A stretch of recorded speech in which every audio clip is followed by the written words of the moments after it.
बैगन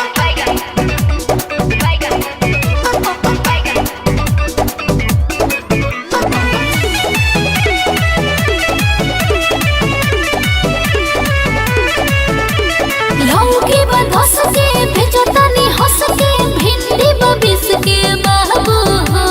बैगन का बुझला टमाटर का भाव बाबू कोई बजे भंडा हो जाई ठंडा पलक 50 के बाबू हो ओ बनले बो सब्जी बतावा ताके लहे के ओरी हो अरे का बताई बैगन कि तोहरा दोनों परोरा के हई जोड़ा नइखे गोरी हो तोहरा दोनों परोरा के हई जोड़ा नइखे गोरी हो।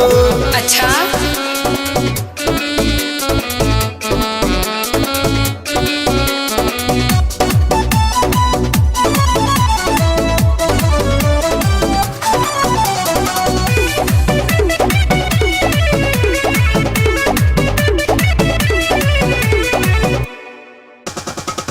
ताजा जलाइल बानी खेतावा से तोर के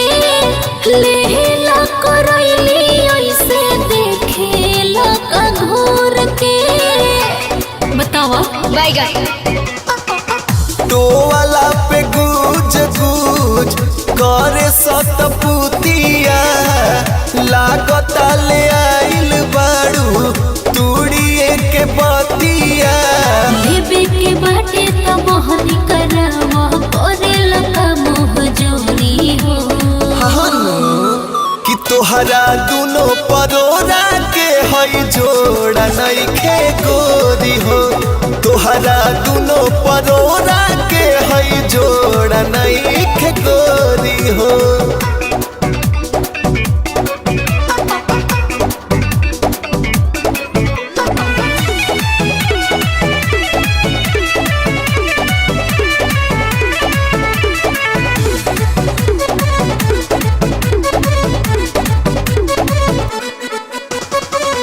गोर में बले के जा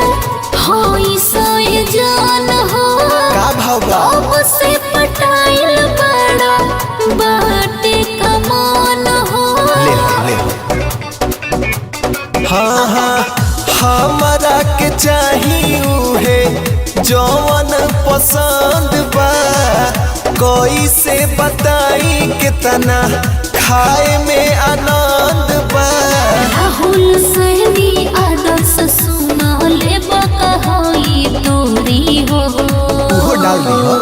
कि तोहरा दोनों परोरा के हई जोड़ा नइखे गोरी हो तोहरा दोनों परोरा के हई जोड़ा नइखे गोरी।